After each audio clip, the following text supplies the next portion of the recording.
Okay, here we go. And let me get a new share, which is, where is it? This. Can you see this? It's just the course homepage. So I just want to show you something. I put it here in case people want to have a look at this.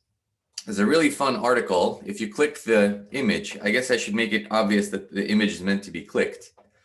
If you click the image, it takes you to a notices article by Ken Stevenson from a number of years ago.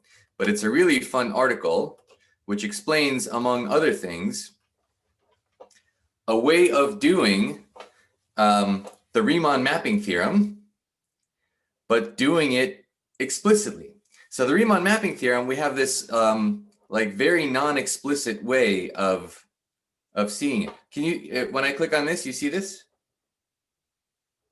This so here's a crazy idea. This is what Thurston was pushing, was suggesting, is that here's how you get a Riemann map. I don't know why the arrow is going this way. I think of the arrow is going the other way. So you have some region. Can I zoom in on this? So you have some region. So I'm thinking of omega as some weird region. I know nothing about this region.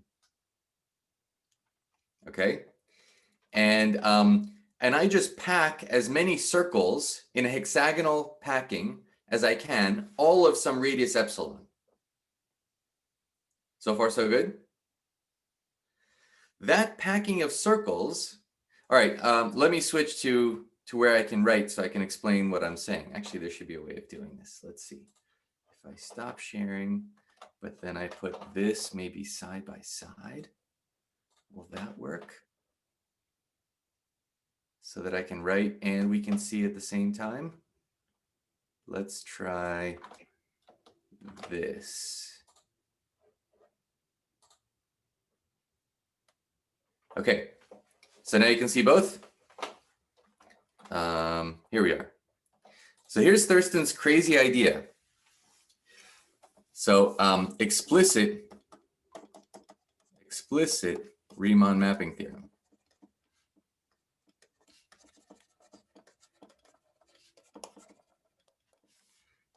So there's an exercise in the book that does Kobe's version. There's a version by Kobe.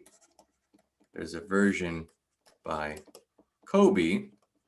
Because you remember, we had to find this function f. The miracle was to find this function f. Once we got into the unit disk, or once we got a bounded domain, so we got into the unit disk, there's this class of functions f in f with that take 0 to 0. Sorry, f in f. F taking u to c to the disk. I will wake up my brain soon. That is holomorphic and injective.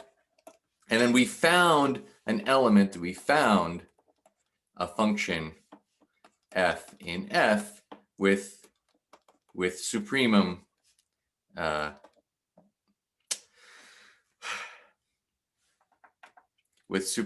over all g in f of derivatives at 0 being realized by f. And we said such a function exists by Montel and this proposition about injective functions and maximum modulus principle and so on. But that's not like, how do you actually write one down? Right? So Kobe has a limiting process that does write one down. Here's Thurston's crazy idea. Thurston's idea. You have your weird region. I don't know what it is. We can make it bounded easily. That was step one, right? If the region is simply connected, doesn't contain misses one point, then we can make a logarithm. Then we can you remember how to make the region bounded. So getting the region bounded is easy. So take a bounded region, and now pack it. So fix epsilon, and pack it with circles in a hexagonal pattern like this. Okay, so I'm going to pack it with big circles so that I don't have to, well, it's supposed to be hexagonal. And when you get to the boundary, you kind of don't worry too much about it. You can overlap a little. You can if there's an extra circle that you could have put in, go ahead and put it in. I mean, I don't want to leave an entire region unpacked. So I'm going to put in every circle that I can. I definitely don't want to put any circles that are all the way outside the region. So fix epsilon positive, pack omega with disks of radius epsilon such that no disk of radius epsilon can be added. Okay, so we're not missing entire regions, and no disk is completely in the complement. So I don't have any disks all the way out here. Okay, then so you get this packing. So step one, pack omega, step one. Step two is to make a combinatorial unravel the combinatorics of the packing. What I mean by this is just take the nerve of the packing. The nerve, you think of these, you think of each disk as a neuron. And so who's connected to whom? Well, anyone whose tangent is connected to its neighbors. So you make this graph. So this gives you a graph. And the graph, for the most part, is triangulated. So i.e., make a graph. It's a planar graph, and you can make sure it's triangulated just by, you take 1 point to be the exterior. So this 1 point corresponds to omega complement, and then you triangulate to all of the boundaries, whoever are the points on the boundary. And this is a combinatorial graph. It's just a topological object. Make a planar triangulated graph of disk tangencies.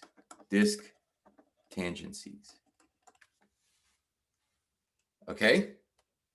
This is just for fun. This isn't this isn't on the quiz, right? It's just for fun.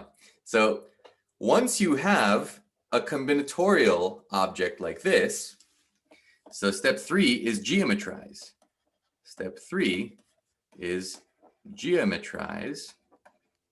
So here's what I mean by this.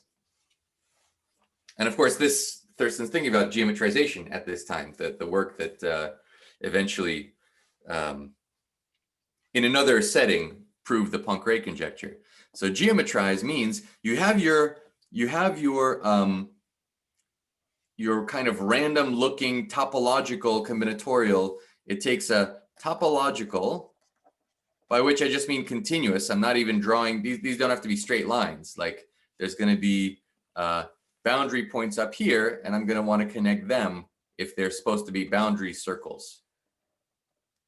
But of course, I can make all of this planar. You see what I'm doing? So geometrize means this topological or combinatorial information can be realized by a process it's now called the Kolbe-Andreev-Thurston theorem. Kolbe-Andreev-Thurston theorem. And this you can really do rather efficiently and effectively, is that you can make this graph, takes this graph to an exact set of circles that exactly have the same information, but are all inside a disk. So where here we had this random, I don't really care what's going on the boundary, here we have the same information, but these are no longer disks of the same radii. So there'll be some smaller disks and some larger disks and so on, and they will exactly pack. Let's see. Well, that's what this picture is. So I think of the map as going the other way. You have the exact same combinatorics is realized by a packing of the disk. Isn't that kind of crazy that you can do that? So I won't give the proof. There are a number of proofs, and they're all very interesting. This is just some fun stuff for you to think about and read about. And once you've given such a geometrization, and then step 4 is send epsilon to 0. So this original epsilon, given epsilon, and the fact that this converges in the limit, so you can assign, I don't know, you can assign the centers, or you can assign the whole circle. Maybe this circle goes to this circle in some affine way, and I don't know what you do about the boundaries, but you can turn this into a map. So you get a map from omega to the disk, and the limit as epsilon goes to 0 is a Riemann map. And that's a theorem. This was conjectured by Thurston and proved by Rodin-Sullivan. So this is just a little bit of, for your mathematical knowledge, for your general education, fun thing, and you can read more about it and see some really fun packing pictures, and you know, this is where this picture is taken, the finite Riemann mapping, and you can pack all kinds of crazy stuff with circles using combinatorics. And all right, I just wanted to throw that at you because it's fun and it's topical. So this is the explicit Riemann mapping theorem. Okay, there's one more thing I wanted to do. Let me switch to this again. So any questions on that? That's just for you to enjoy reading up on. Okay. So wait, real quick, why did we connect to the point in the complement? Oh, just to, that's what completes the triangulation. So otherwise we would have this big, whatever the boundary is, would be some big n-gon, where n is the number of circles on the boundary. You don't really have to. You can also triangulate it with that n-gon, but it's the easiest proof of this is when the graph is triangulated. But if it's not triangulated, you can always. This is a subject very near and dear to me, so I think I better stop talking about it because we'll spend days and days on this if you let me. But anyway, I just wanted to show you this way of constructing Riemann maps as a limit of circle packings. Okay. Is that okay, Thomas? I didn't really answer your question. Sometime? Nick, you want to say something? Do you want to study p-adic circle packings with me sometime? Sure. Sure. I think I've classified them. Yeah. There's one more topic which I want you to be exposed to, but I don't want to spend time on, which is the Dirichlet problem. So another topic is the Dirichlet problem, the so-called Dirichlet problem. So Dirichlet was trying to understand to what extent, if you have some weird region in the plane, okay, some domain, whatever it is, you want to solve the Dirichlet problem, which is you want to find a function that is harmonic.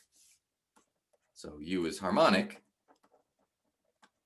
Again, this is 2 derivatives in x plus 2 derivatives in y. And you give me some function on the boundary. You give me some weird function, and U on the boundary of omega is a given function. I don't know, maybe it's nice, maybe it's not too nice, maybe it's continuous, maybe it, right? So you're given some information on the boundary behaviors. So we have this function f from the boundary of omega to R or C. And this is the general Dirichlet problem. Now in the disk, this is easy. In the disk, this was known. It's well, I don't need this, and it's easy. The solution, if you're on the disk, then what you do is kind of amazing. So U of Z in the disk, will just be, we can write Z as R e to the I theta. It will be convolution. We've been spending work with Poisson kernels, but we haven't actually seen them in action. So the solution is convolve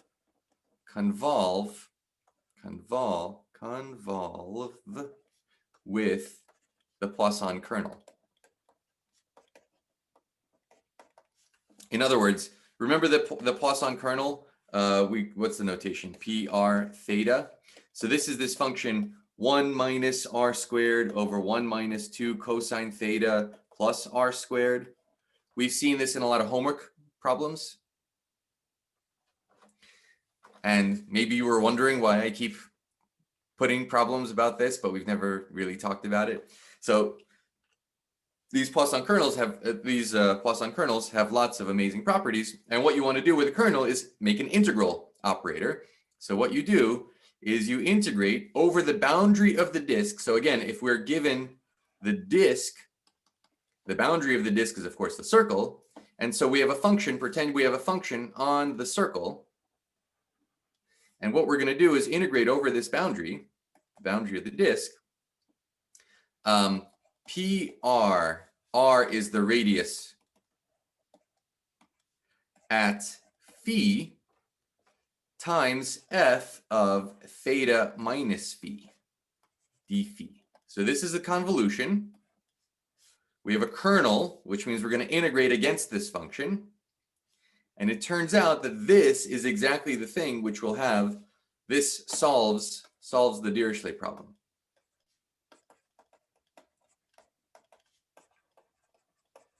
So that's a fact.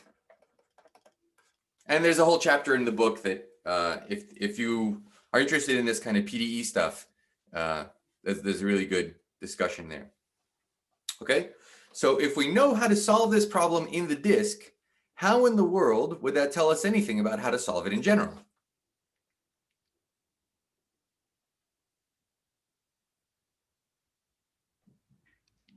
Well, we can Riemann map, right? We can Riemann map. But wait a second. What does one have to do with the other?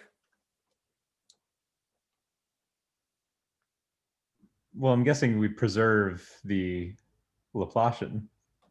Exactly, because it's a conformal map. So how to solve this elsewhere? How to solve elsewhere? Riemann map, of course. Riemann map. So if U is harmonic, then U is the real part of some holomorphic function.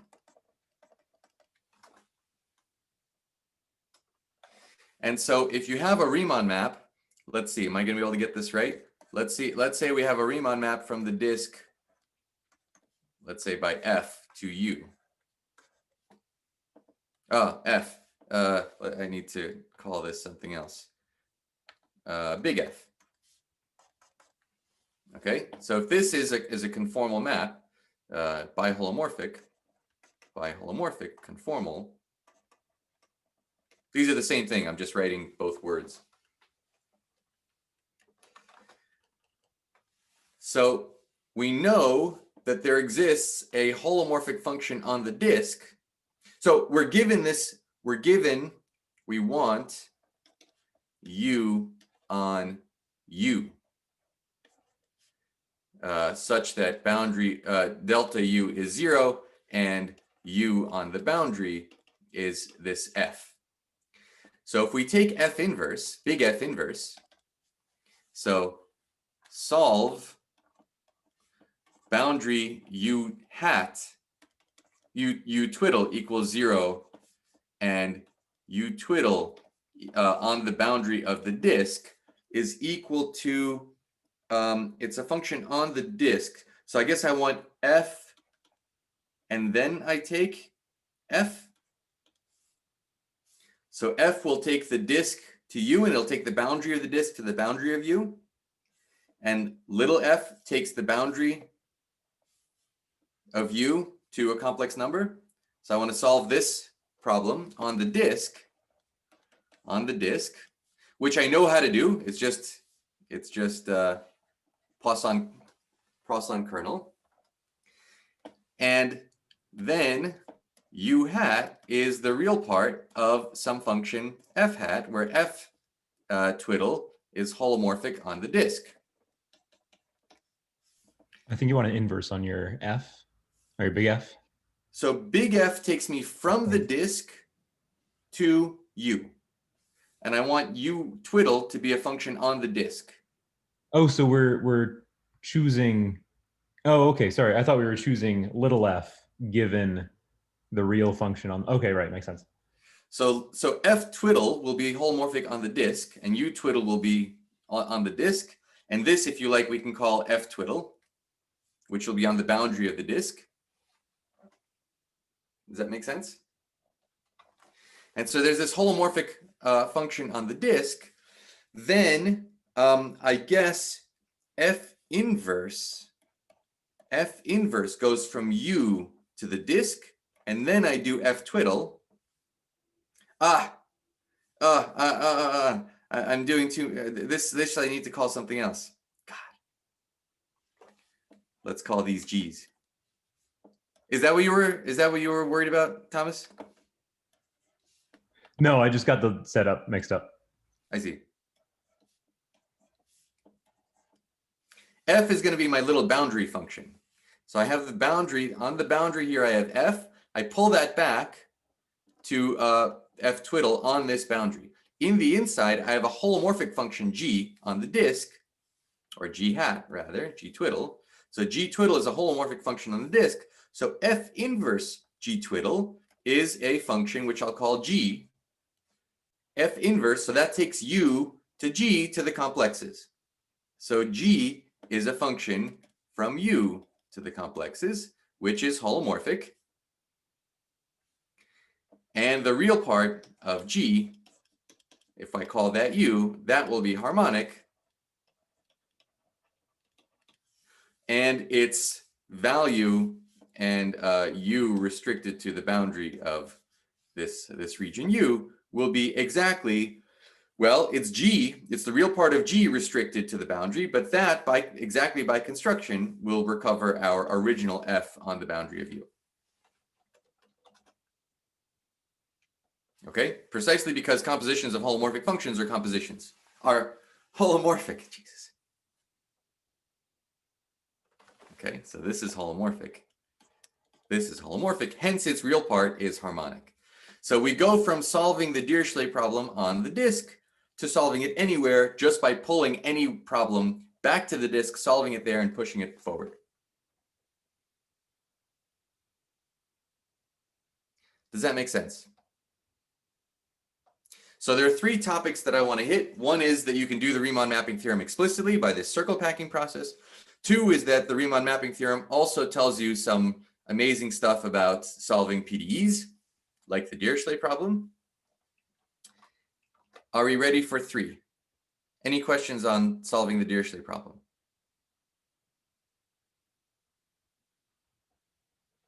So I'm not doing these topics justice because I want to move on. Thomas? Oh, so just wondering, so when things are not simply connected, do we have problems with solving it, or? We have to do Riemann mapping to, we haven't talked about Riemann mapping to annuli and things like this. But you solve it in the same way. You have, if you can solve it in an annulus, which you can by various processes. Now you have two boundary components and so on. So it's more complicated, but it's solved in the same way. There's some mother location where it's not so hard to solve rather explicitly with things like Poisson kernels.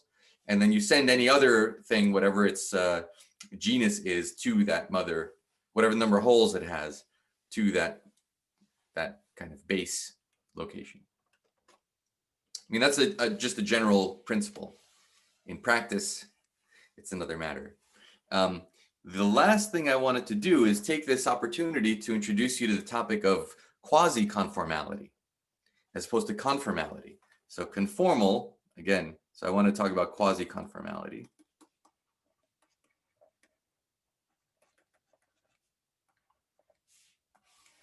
And give you a proof of a theorem that sort of started Teichmüller geometry. So if you have heard the word Teichmüller theory or something.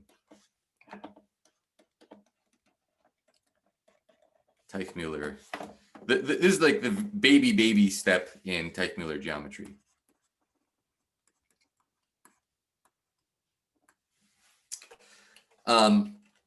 Okay. Teichmüller, by the way, was a Nazi, but that's a whole other story for another time. Okay, so here's let's do a very simple kind of basic version of this. Let's say we want to map a rectangle. Let's take an, I don't know, A by 1. Let's say this is 0, this is A, this is I. Okay, so this is an A by 1 rectangle. So we know that there's a holomorphic map, there's a Riemann map of this rectangle to the disk. So I'm not going to do the Schwartz-Christoffel symbols, Schwartz-Christoffel integral operator, these are elliptic integrals. There's a whole chapter on this in the Riemann mapping chapter. I'm going to avoid that, but you can write this function down also rather explicitly. So this is like Christoffel. How do you spell Christoffel? Maybe there's no H. Does anyone know how to spell Christoffel? There's an R. There is an R. Is there no H? There is an H, I think. There is an H. It's CHR, yeah, I think. Okay, so Christoffel tells you exactly how to do this. And if you remember the automorphisms of the disk, so the automorphisms of the disk, SU11, is the automorphism group of the disk, and it's 3 real dimensional. As a manifold, it's 3 real dimensional. So we can take any 3 points on the boundary to any 3 other points. So there's a map that will take, let's say this is F. There's a map that'll take 0, let's say here. Let's say it takes A here. And let's say it takes I. Let's say it fixes I. But then I have no idea where this last point goes. I have kind of no control over where A plus I goes. Right? I can control 3 points, but not the 4th. Does that make sense? And if I take another rectangle, let's say a B by 1 rectangle,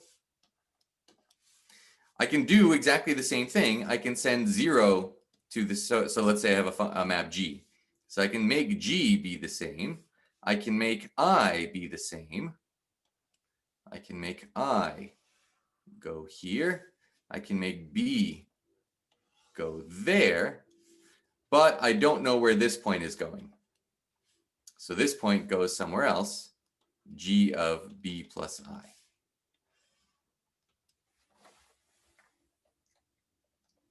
So quasi-conformality, at least this very first question was, is there a map that takes the corners to the corners?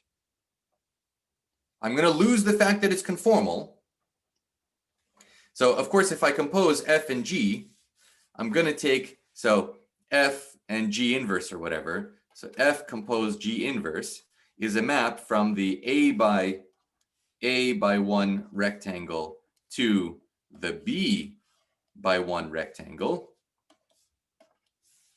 And I can make 0 go to 0, and I go to I, and A go to B, but I don't know where this point goes. It goes somewhere else. And that's conformal. And that's basically uniquely determined. right? This we've set where 3 points go, so we no longer have any flexibility in the automorphism group of the disk. So question, how unconformal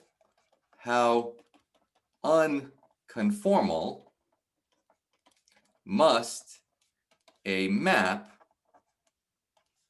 that takes this rectangle, this A rectangle, to this B rectangle, that moves the corners, that moves corners to corners, B.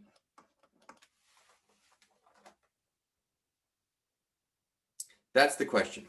So we need a measure of unconformality. How far are you from conformality? And that's what quasi-conformality is. Okay, so what in the world do I mean by this? So definition, so recall, if f from some region to C is, we call this R2 differentiable, not holomorphic, but just R2 differentiable. What I mean by that is that f of z, so let's say near z0, f of z is z0 plus a linear map times z minus z0, and this holds locally, plus little o of z minus z. We have a tangent plane. And the tangent plane, this linear map, what does it do to this vector? If I represent it as a matrix, it's ux, uy, vx, vy. Right? If f is u plus iv. It's just the partial derivatives, the matrix of partial derivatives. And we have these operators, d dz, which was derivative in x plus 1 over I, derivative in y, I guess with a 1/2, and d dz bar. Let's call this dz bar, which is a half dx plus, I guess, minus 1 over I. Of course, it's plus I dy. You remember these operators? And f is holomorphic if and only if d dz is 0, d dz bar f is 0, which is equivalent to the Cauchy-Riemann equations.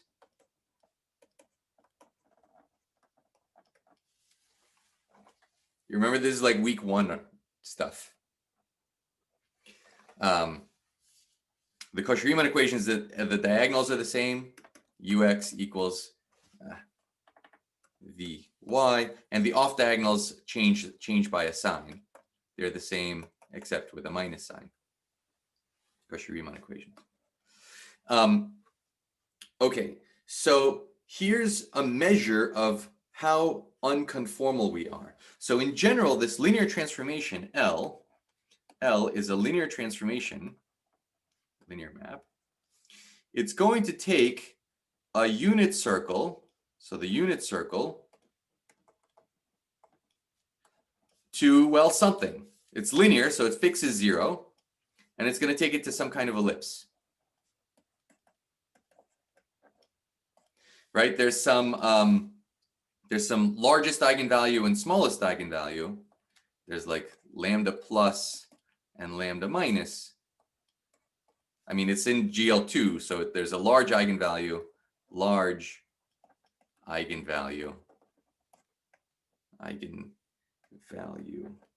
and a small eigenvalue.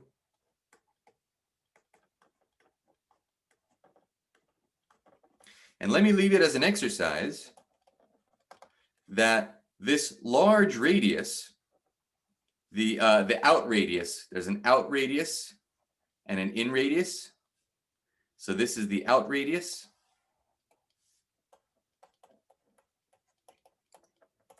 Is equal to, if you take this linear map and you look at the z derivative of the linear map, which is the same as the z derivative, I mean, it's f, let's just write it as f.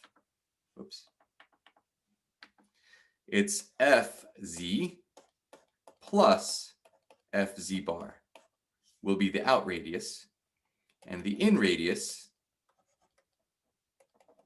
is measured by fz minus fz bar.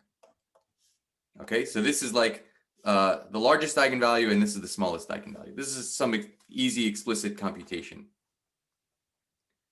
Do you guys believe me?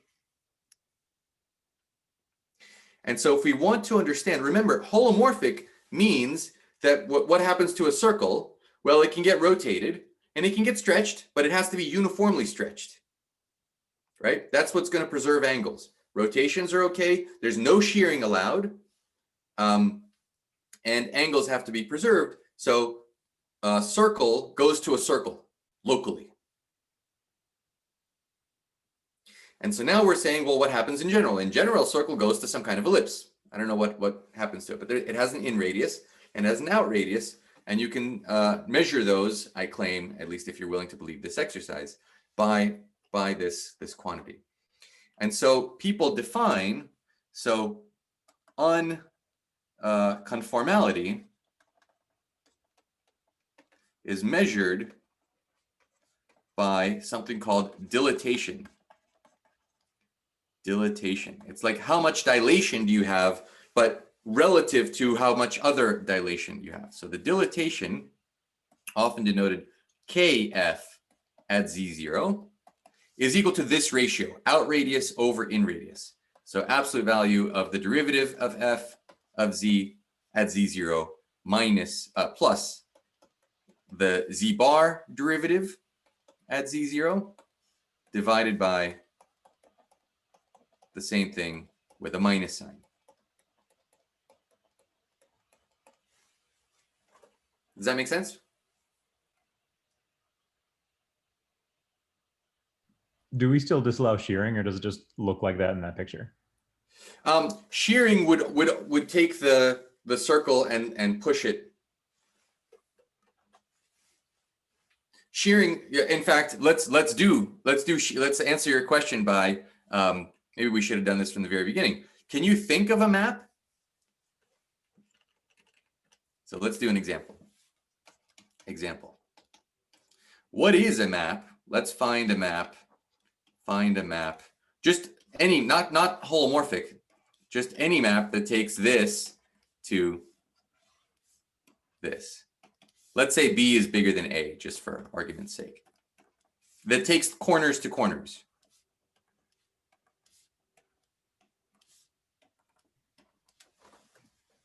Keep the imaginary part the same. Scale the real part by B over A. Yeah, f of x plus iy, you take a point x plus iy, and you map it to, let's see, you say you keep the B over A x plus iy. Yeah, you keep y the same, but then you just b over a, you just multiply a by b over x. B over a. You multiply x by b over a. Jeez. Okay?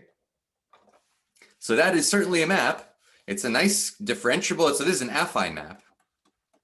This is an affine linear map. It leaves 0 alone, doesn't move 0, and it translates, it just stretches in the x direction, does nothing in the y direction.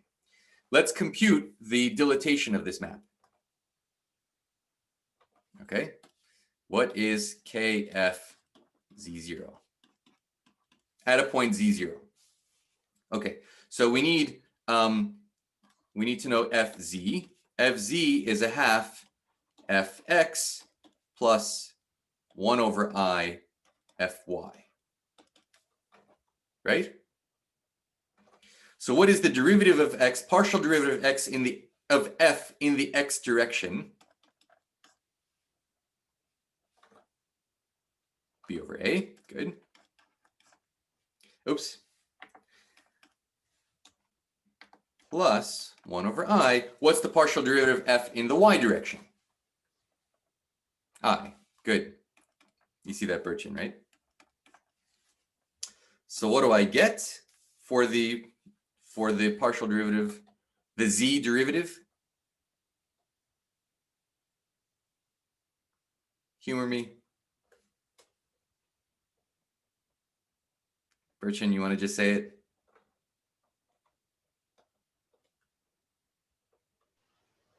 1 over 2BA plus 1 over 2. Perfect. Yeah, a half B over A plus 1. Okay, how about the Z bar? It's exactly the same thing except with a minus sign here. So we get a half B over A minus 1. And this actually doesn't depend on, it's independent of Z0. Independent of Z0, it turns out.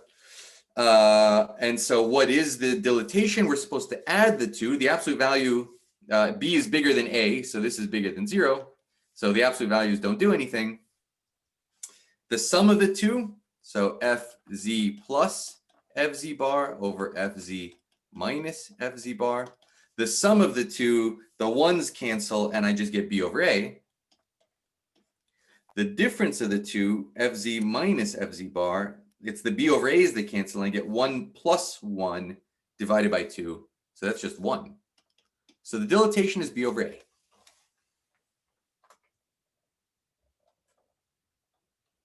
Does that make sense? So we're stretching, we're shearing, we're stretching by B over A. The unit circle under this map, the map is already linear. So the unit circle goes to the ellipse, which has B over A in the long radius and 1 in the short radius. So the dilatation is exactly B over A over 1. Thomas, something you don't like? What if B over A is less than 1?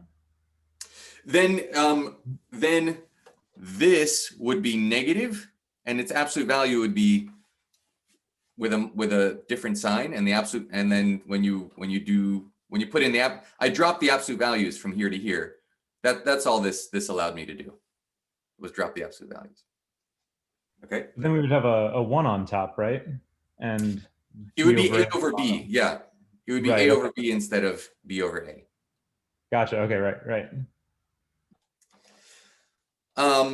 Okay, so that's one example. Here's a second example. This is an easy example. If F is holomorphic, so Fz bar is 0, what is its dilatation?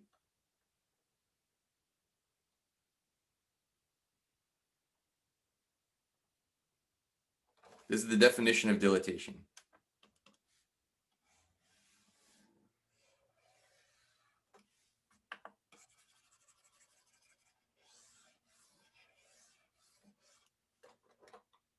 Yeah, okay, everybody's holding up while I'm writing, everyone's holding up their ones. If this is 0, then it's just 1. Okay? So the question is, so this is B over A, which is bigger than 1, since B is bigger than A. Can we get, it's a definition, F from, I don't know, U to C is K quasi-conformal if for all Z in U, Kf at Z is bounded by K. So in general, this will be, if F is holomorphic, then again, it doesn't matter what point we're at. But in general, we might have something larger. Okay. Professor. Yes. So what if we had this same map from the one rectangle to the other rectangle, except the two rectangles are rotated, say by the same angle, but now the derivatives we're taking, it's no longer scaling just the real part, it's scaling. You mean if you're looking at a map like this? Say they're both rotated. They're both rotated. Or either way, really. To that? Sure. Yeah. Yeah, that still wouldn't make any difference because there's a holomorphic map which preserves these things, which is the unrotated. Ah, I see. Okay. Yeah. That makes sense. So do I need to tell you anything else before we go to Grotzsch's theorem? No, Grotzsch's theorem. Theorem. This is the theorem that started the industry of quasi-conformality. Grotzsch from like 1928 or something. Let f from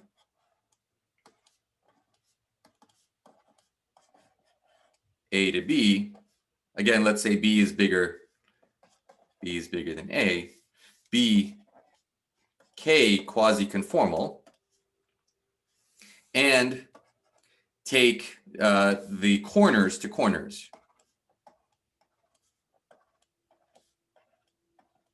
And F takes corners to corners. Of course, the corresponding corners. Then the K here is at least B over A.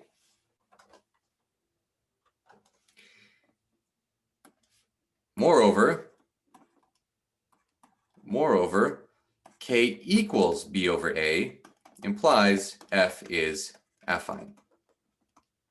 In other words, F is just the map we had before, wherever it was. That map. The only way to get B over A, this dumbest thing that we did just by stretching a little bit in the x direction, is the best thing that you could have done to be the smallest K, the nearest to 1 in your measure of unconformality. Cool? You could have also like reflected or something, and that would have also been an affine map, right? Reflection would make it hard to send 0 to 0. Oh, so it has to send the right corners to the right corners. The right corners to the right corners. 0 Okay. goes to 0, I goes to I, A goes to B, and this last corner. This is like the first thing away from the Riemann mapping theorem is we want to take 4 points to 4 points. We can't. We can take 3 points to 3 points. 4 points to 4 is too much to ask. How much is too much? How K quasi-conformal? How far away are we from conformality? Okay? So far, so good? So let's see the proof. There are only basically 2 ideas. The main idea is, let's look. So here's some point IY, and here's some point, well, here's the same point, the same height, A plus IY. This gets mapped to, I don't know where f of IY is, but because the corners go to corners and it's continuous, it's somewhere between 0 and I. So this is f of IY. And again, I don't know where f is going to move A plus IY, but it's somewhere between B and B plus IY. That's the key. That's basically the only thing we know about this map. Okay, so it's going to take this straight line to, I don't know what, something like that. So what does that mean? Let's integrate the derivative of f with respect to x of x plus iy dy from 0 to a.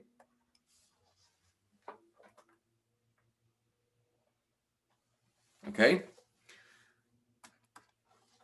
What will the fundamental theorem tell us?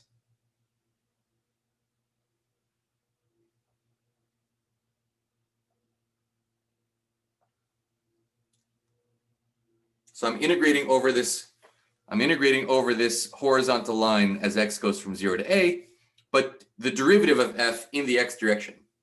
And I'm integrating in the x direction. So the fundamental theorem of calculus says we just get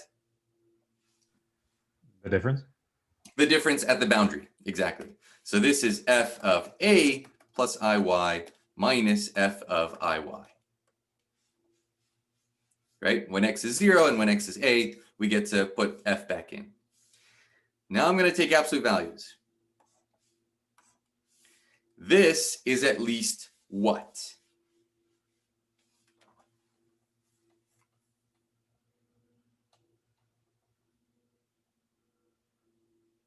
What's the lower bound for that distance?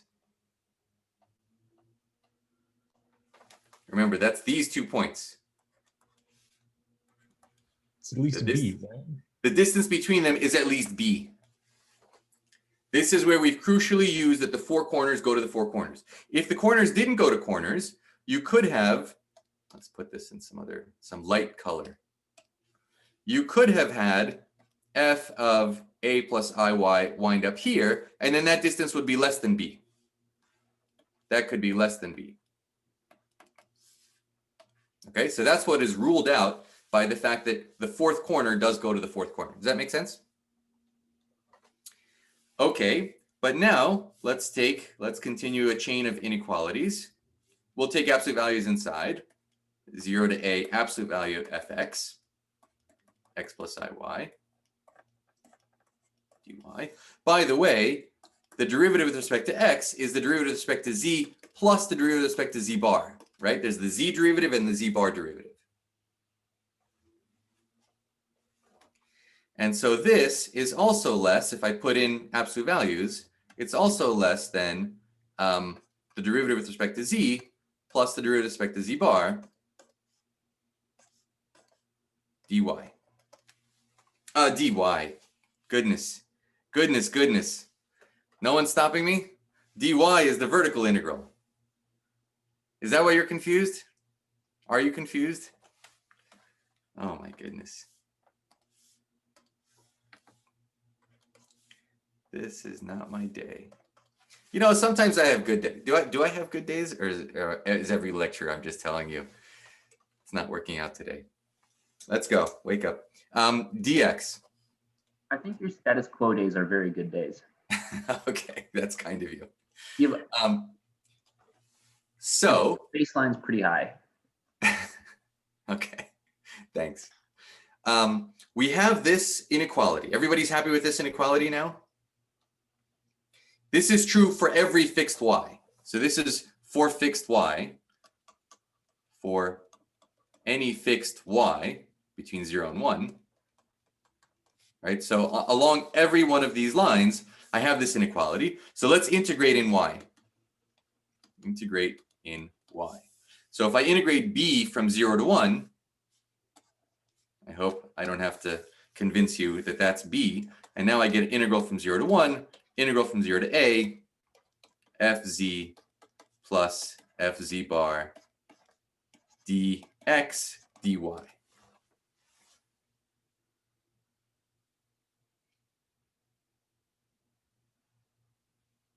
Any questions on that?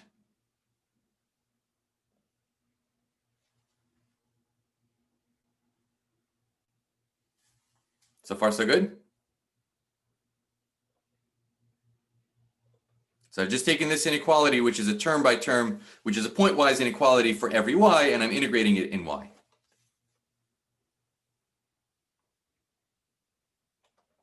Okay. Now I want to write this in a funny way. I want to apply Cauchy-Schwarz.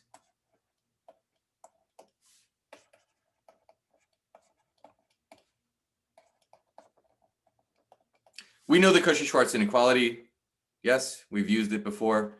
The integral of something is, so the integral of f times g is in square less than the integral of f squared times the integral of g squared, right? Okay.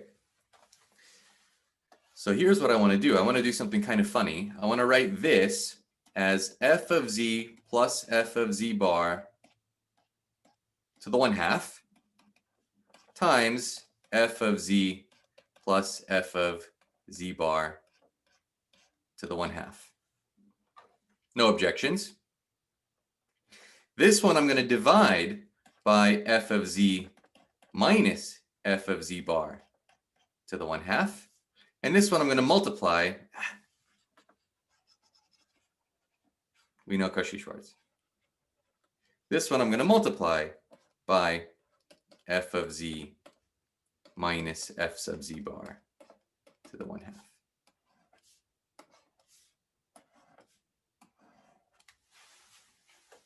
I did forget to say one thing up top, but I'll say it in a second. Okay, does that make sense? So I haven't done anything. I'm just writing this integrand in this funny way, splitting it up into square root things, and then one I'm dividing, the other one I'm multiplying by the same quantity. What is this?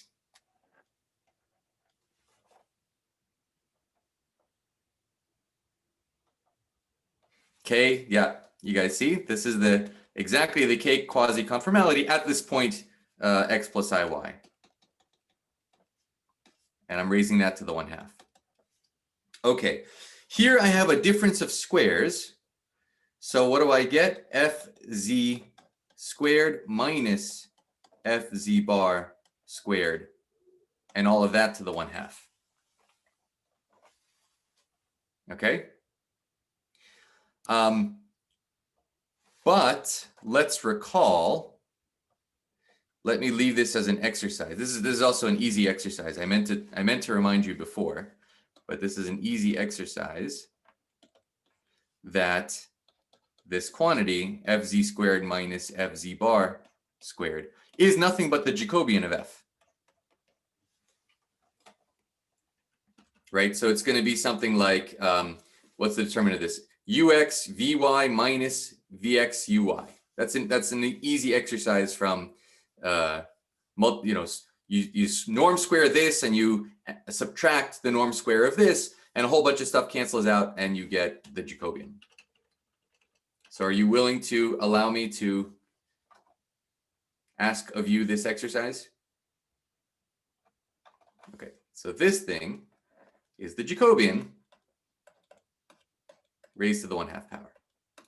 Now I'm going to apply Cauchy-Schwarz. So I have a function times another function, and I'm integrating that. So if I square the other side, I get the integral of the first function squared, and of course I have a 1/2 there for a good reason. So this is kf x plus iy dx dy times the second function, 0 to 1, 0 to a, to the 1/2 squared. So that's just, again, the absolute value of the Jacobian. That is the Jacobian, is the absolute value, dx dy. So far, so good. Okay, now we assumed, our assumption is that F is K quasi-conformal. What does it mean to be K quasi-conformal? It's that the dilatation at every point is at most K. So this is the dilatation. By assumption, this is at most K. That was the assumption. Assumed that the dilatation for every point is at most K. K is some constant. What's this integral? I claim we can evaluate this integral exactly. We have some function that takes this rectangle to another rectangle.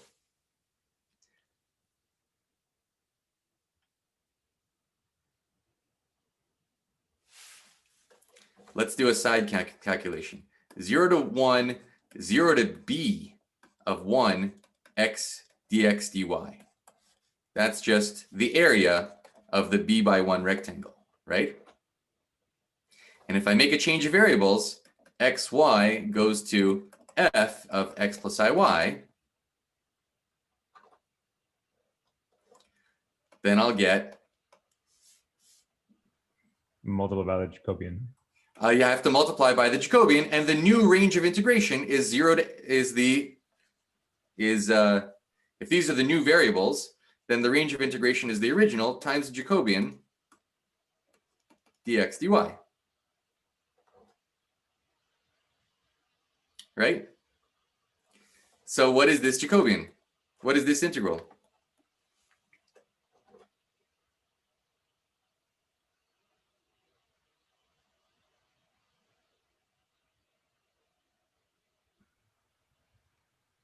B? B. So this integral is exactly B. This is a constant K. What is this integral?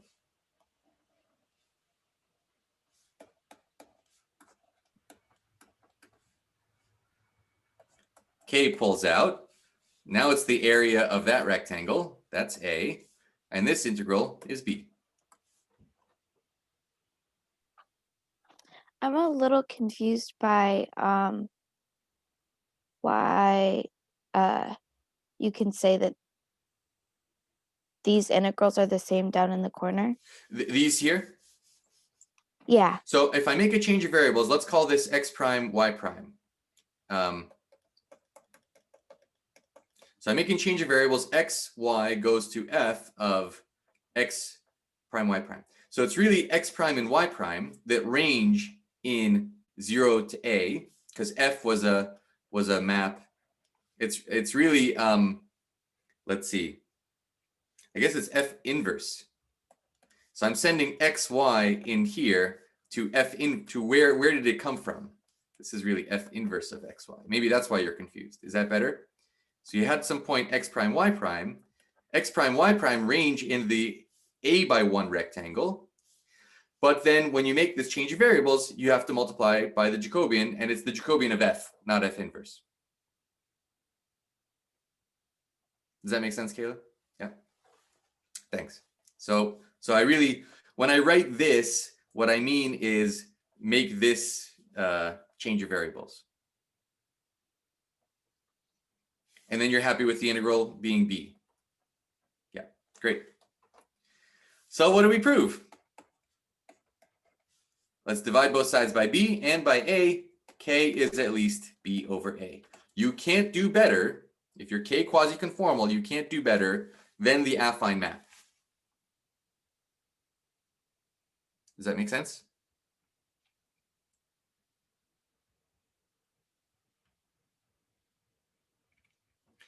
Now I owe you y if there's any, of course, I was supposed to take a break.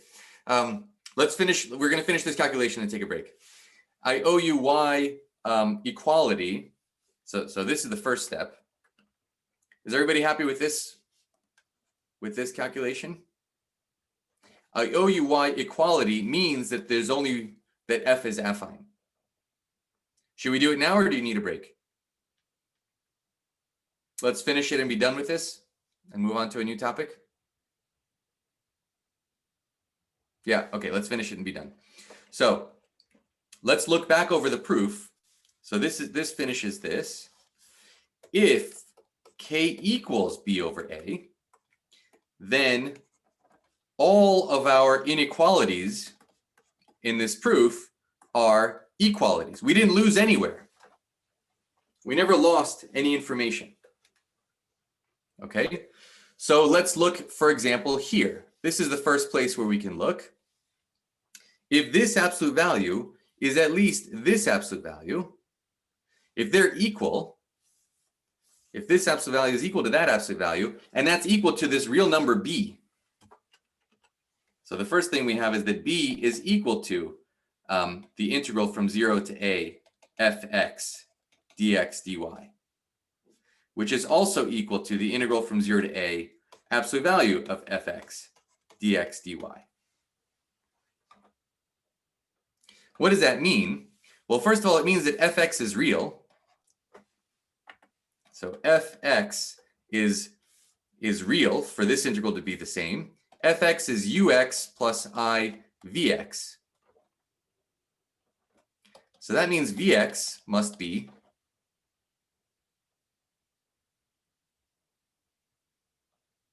zero. Thank you, Burchin. Okay, so remember our linear form, the linear form of partial derivatives, negative uy vy. So far, we've said that this guy is 0.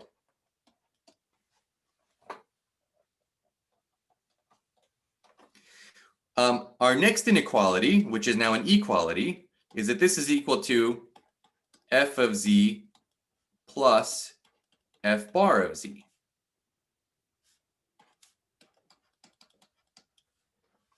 So remember, we do know that fx is fz plus fz bar.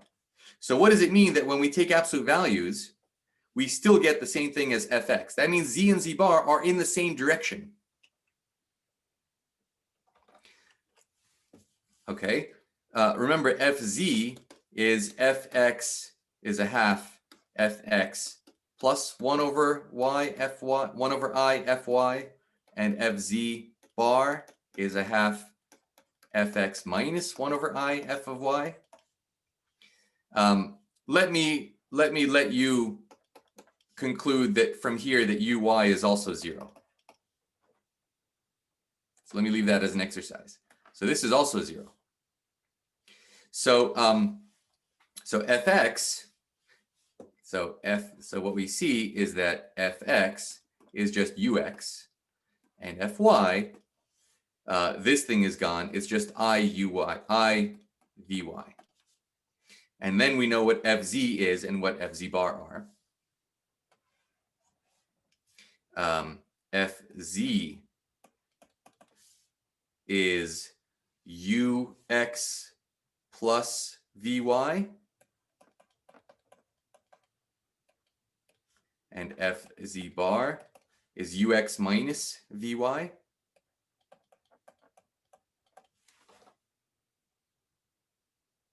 Which was exactly, by the way, what happened in the affine case. Okay, so that was a couple of inequalities. That's what these first couple of inequalities got us. And then we integrated in y. That's just that this holds for all y. And then we took Cauchy-Schwarz.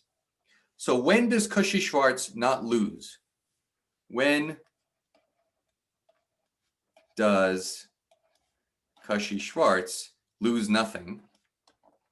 Does anybody know? Is this something that we still teach people?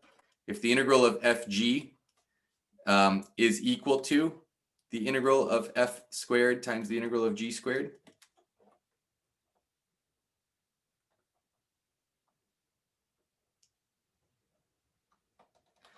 The only way this happens, the way Cauchy-Schwarz is proved, it's a difference of squares.